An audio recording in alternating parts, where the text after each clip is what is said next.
Cette nouveauté technologique à présent, 100% développée par une unité d'électronique de l'armée israélienne, c'est un système capable de protéger les soldats positionnés en zone de rassemblement aux abords d'un terrain de combat. Il s'agit de les protéger contre les tirs de roquettes et d'obus de mortier. Mathias Inbar les a rencontrés, on en parle juste après. Selon l'adage, on n'est jamais mieux servi que par soi-même. C'est justement l'histoire de ce soldat, Barak. Électronicien dans une unité de la région sud, il vient de développer un système d'alerte intégré dans une valise portative. Objectif, protéger les soldats stationnés en zone de rassemblement contre les tirs de roquettes et d'obus de mortier. Ça, c'est le système Barak que j'ai moi-même développé pendant l'opération Bordure Protectrice. Un système qui est capable de sauver des vies. Nous avons compris la nécessité d'un système d'alerte portatif et léger. Quelques semaines plus tard, la batterie était déjà opérationnelle sur le terrain. Dans les faits, voilà comment le système fonctionne.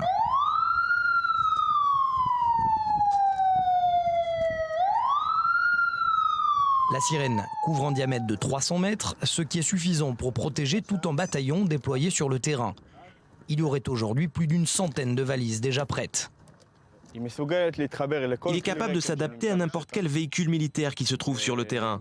Facile d'utilisation, chaque combattant est capable de faire fonctionner le système en appuyant sur un seul bouton.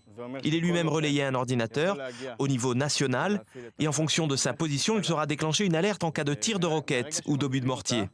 Mais ce n'est pas tout. Le chef de l'unité, le voici, Kobe. En relation directe avec les officiers sur le terrain, il a su également répondre à leurs besoins opérationnels. En voici la preuve, ce système RAM est plus complexe, il couvre un rayon de 2 km et fonctionne surtout à l'énergie solaire.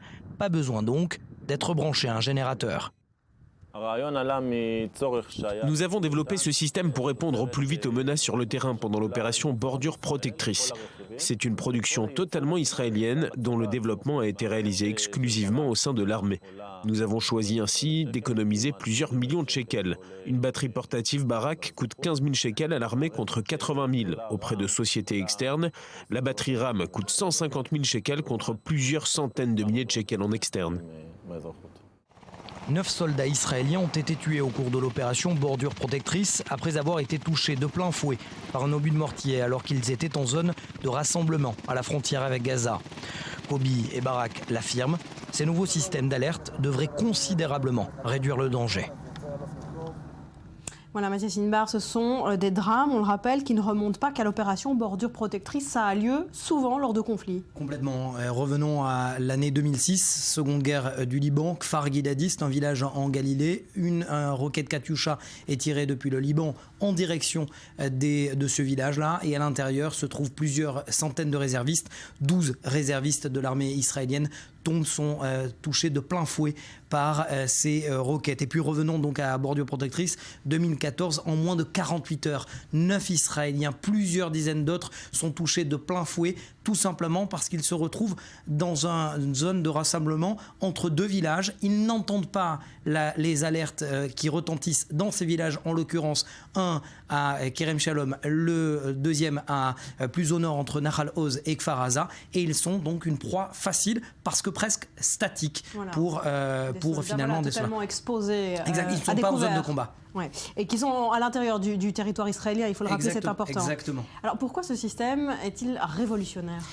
Parce que finalement, il existe déjà des systèmes de détection, donc le dôme de fer, de but de mortier et de roquettes. Il existe également des systèmes d'alerte pour les populations civiles. On le sait également à Ashdod, Beersheva, Tel Aviv, où on est immédiatement alerté en cas de tir. Mais il n'existait pas, finalement, rien n'avait été pensé pour finalement régler le problème des troupes qui sont positionnés en zone de rassemblement, mais également, et on l'a vu lors de la dernière guerre en Bordure Protectrice, qui sont à l'intérieur des zones de combat, mais qui pour des raisons stratégiques, sont en retrait ou n'avancent plus. Et là, eux également sont une proie facile. Voilà pourquoi c'est plutôt révolutionnaire, parce que ça va permettre de protéger ces soldats. Et surtout, ce qui est très, très intéressant, Barbara, c'est finalement l'équivalent d'un bac pro finalement, qui a permis à ce soldat le baraque en question de développer ce système. Et la suite, vous allez me poser comme question, et bien développer des systèmes. Tout simplement, déjà, il a pensé de sûreté